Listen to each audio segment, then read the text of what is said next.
Alors, à la découverte d'un journaliste autodidacte. Waouh. Déjà, peut-être que je vais te poser une colle. Qu'est-ce qu'un autodidacte? Autodidacte. Oui. Moi, ko xamné ne que mo jangal bopam. Mo jangal bopam. Wow. Il s'est auto-formé. Formé, wow. D'accord, ok. Alors, pour ceux qui ne connaissaient pas ce mot, c'est une personne, voilà, qui s'est faite d'elle-même, qui s'est auto-formée. Alors, il s'est auto-formé comment? Nim ko expliquer moi que parcours. Parcours. Par bi ak cours bi amna ben trait d'union. D'accord. Bien que formé na bopam mais jaar na ci ay organes de presse. Yo xamné ne que ñoo yok formation wa. Bien. Bon ben, extrait. Découverte dans la matinale. Une fois arrivé à destination, on oublie souvent le parcours du voyage. Sëñ bi maa ngi lay nuyu. maa ngi lay fay Bintu. maa ngi lay bàyyi nga présenté wu ñi nga xam ne nekk mooy auditeurs yeeg internautes yu ñuy déglu. man Pape Ngagne Ndiaye laa tudd journaliste autodidacte là donc maa ngi nekk ci groupe Futur Média en tant que journaliste et présentateur. ñu seetlu ne que émission bi nga xam ne nekk moom ngay def TFM muy Faram Facce am benn succès boo xam ne nekk ñëpp mënuñu ko woon imaginer ci benn journaliste boo xam ne nekk dañu ne journaliste autodidacte la. succès bi moom c'est partagé certes am naa ci part de responsabilité mais mën naa jàpp ni part bi ma ci am bii gën a tuuti la parce que bu fekkee da nga nekk ci une télévision leader un groupe leader yaakaar naa pour nga nekk fa leader dafay yomb. loolu amul woon xëy na mu jafe bu fekkee da nga am support boo xam ni crédibilité am kenn waxatu ko parce que maa ngi koy wax di wax ni ci Afrique de l'Ouest pour nga gis groupe bu mel ni GFM jafe na ci ressources humaines yi nga xam ni am na ko loolu nag bu fekkee yàlla daf la ci boole dafa am solo pour que yow aussi góorgóorlu boo def rek pour moom succès dafay yomb. bien que journaliste nga da nga nekk autodidacte maanaam yow yaa jàngal sa bopp pour ñi nga xam ne nekk dañu bëgg nekk journaliste alors que am na benn potentialité boo xam ne nekk jaar nañ ci école ban conseil nga leen di jox. non jàngal sa bopp dafa diis c'est-à-dire du ma nangu que man maa jàngal sama bopp c'est-à-dire dama jàng ci ay professionnels parce que dama am chance su def une radio communautaire jóge fa dem Walfadjri jóge fa ñëw TFM fu ma dem rek dama fa fekk des professionnels yoo xam ni ci ñoom laa jàngee donc du man maa jàngal sama bopp mais dama jàng ci ay nit yoo xam ne dañuy jàng journalisme loolu moom mooy li nga xam ni am na bu fekkee am naa sañ-sañu joxe conseil maanaam taxaw di joxe conseil wala joxe ay leçons de morale je pense pas que nekk naa une personne adéquate pour mën ko def mais ci li ma mën a partager un peu daal mooy li nga xam ni mën naa ko wax formation ci journalisme dafa am solo dara gënu ko ku ko mën def demal nga def ko mais bu la yàlla nattoo nag natt bi entre guillemets aussi ba amuloo chance des formations góorgóorlu nga jàng ci ñi nga xam ni am nañu expérience loolu boo ko defee mën nga ci génn ëllëg quoi liggéey bi dafa nekk liggéey boo xam ne ñaari ku tënk dafa am solo muy éthique ak déontologie loolu nag ku ci bàyyi xel laajte ko ba ràññee ko rek mën nga ci bañ a juum. livre bi di parcours d'un journaliste autodidacte lan lañ ci mën a découvrir. liñ ci mën a découvrir bëri na d'abord comme ni ñu ko waxee xam nga boo liiree parcours.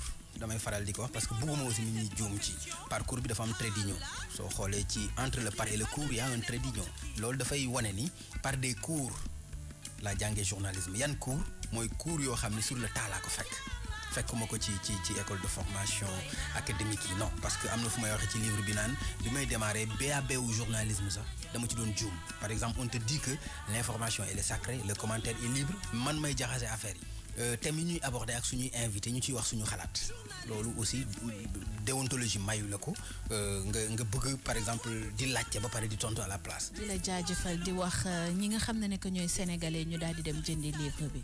waaw ñu jënd ko mais xam nga boo ko waxee day mel ni da ngay commercial da nga bëgg ñu jënd sa livre nga am sa xaalis man bii boobu du loolu laa ci jublu wax naa ko d'ailleurs ci benn émission à la télévision je dis que bu kenn jënd livre bi pour jàppale ma ku koy jënd na nga ko lire loolu nag dama ko gëm aussi. dama bëgg nit ñi jënd livre bi lire ko c'est-à-dire tey laay doog a am bëgg-bëggu sénégalais yi lire parce que xam naa du seen culture mais bi ma bindee vraiment bëgg naa ñu lire ma donc képp koo xam ni sa xalaat jox na la ni war nga ko am vraiment ut ko nga partagé ko yaakaar naa ni am naa njortu que ni doo ko rëccu.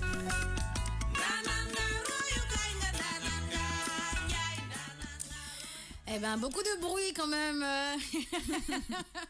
C'est de qui cette chanson derrière? C'est de qui? C'est de Daouda. Hein? C'est de Daouda. Bon, bah, Daouda, il va falloir qu'on revoie ta playlist musicale. Hein? Alors, oui, j'ai compris. Alors, j'étais en train de me dire... Il a... Bon, vas-y, continue, continue, parce que là, c'est ta rubrique découverte, parcours d'un journaliste autodidacte. Ouais. Sama rubrique la, mais à chaque fois complémentarité la man ak yow. Day sotti ci def la si des fois nga apporter ma information yoo xam ne que yoruma ko woon te j'en suis sûr que xam nga yu ci bëri parce que tu l'as côtoyé. Parcours d'un journaliste autodidacte mu nekk livre boo xam ne que dama ko bëggoon proposer auditeurs yeeg internautes yi. Pourquoi? Parce que c'est un exemple, parce que dem na ba léegi Faram Facce nekk benn émission boo xam ne c'est une émission de référence. Oui. Incontournable. Oui. Plus par rapport à mon posture bi mu ci am question yi muy poser la pertinence des questions, oui. Voilà. La manière dont muy gérer émission ma plateau lolo tax mu nekk référence pour man, pour jeunes yi nga xam ne que bëgg nañ nekk. Et en plus quand il veut te casser il dit excuse-moi hein. Ce que tu viens de dire, ce n'est pas vrai.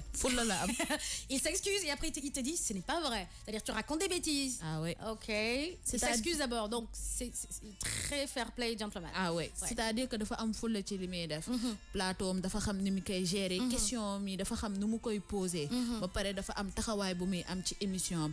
Loolu pour vendre li nga xam ne que mooy Faram Facce la te tamit il fallait que mu am crédibilité par rapport ak parcours am bu ñu nee journaliste autodidacte rek dañuy ne kii peut-être que am na yoo xam ne que mën na ko am na yoo xam ne que mënu ko am na ay aptitude des na desul et tout ça day doon questionnement par rapport ak ñi nga xam ne que mooy téléspectateurs yi léegi par rapport à cela il s'est dit que man il faut que me imposer wu. Non seulement il faut que me imposer wu mais il faut que je me surpasse. Voilà. Parce qu'un autodidacte qui n'a pas eu une formation, qui ne s'est pas fait une formation, il n'est pas rentré dans une école de formation, il doit encore plus apprendre, il doit encore plus se dédoubler pour prouver par A ou par B par rapport aux gens qui ont eu à avoir une formation normale, logique, il doit prouver encore plus, c'est-à-dire il doit 5 fois plus travailler. Parce que là, théorique bi ding ko jangiwaat pratique bi ding ko jangiwaat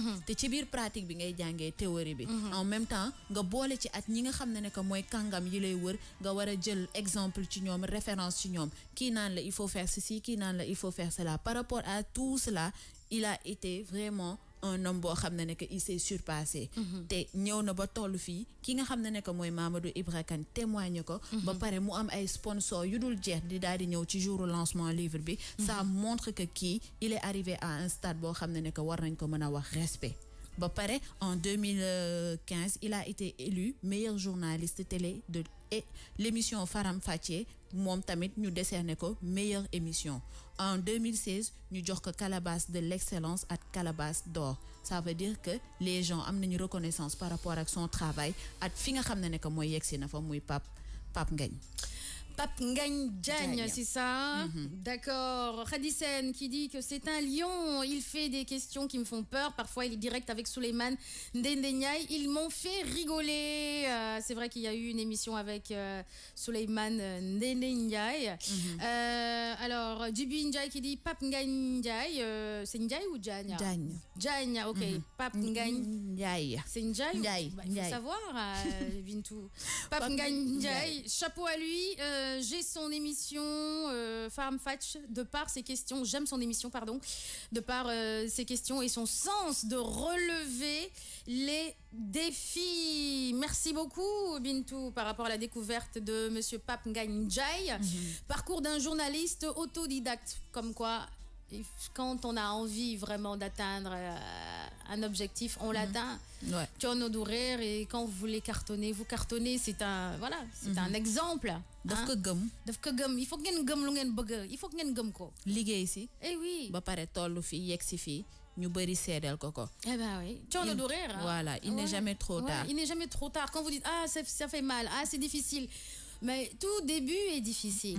Rien n'est facile dans la vie. Si vous aimez la facilité, ça veut dire que vous allez peut-être commencer à cartonner au début, mais il n'y aura pas de fin parce que vous aimez tellement la facilité. Hein? Aimez la difficulté. Aimer la difficulté, c'est très important. Plus c'est difficile, plus vous pouvez gérer des facilités de vie, au contraire. Et même refuser des facilités. Quand c'est trop facile, il y a anguille sous roche. Il y a un problème. Donc refusez la facilité de la vie, quel que soit le secteur. Sur la vie privée, professionnelle, familiale, refusez la facilité. parfois, quand Dieu vous donne une chance, c'est pas une facilité, c'est une chance. Et c'est à vous de gérer. nga dem ba ci sa émission ñi nga xam ne que mooy politiciens yi wala képp ko invité mu yàkkamte daw ñëw ça veut dire quelque chose. Ça veut tout dire. Dibinjay, dans la vie, il faut croire en soi, savoir pousser ses limites. Just only sky is the limit, comme le disent les Américains. Il n'y a que le ciel. La limite, c'est que le ciel. C'est-à-dire que est-ce que vous connaissez la limite du ciel? Non, parce que voilà. Donc il faut y aller, foncez. C'est un petit peu le conseil du jour. 7h47, on continue en musique.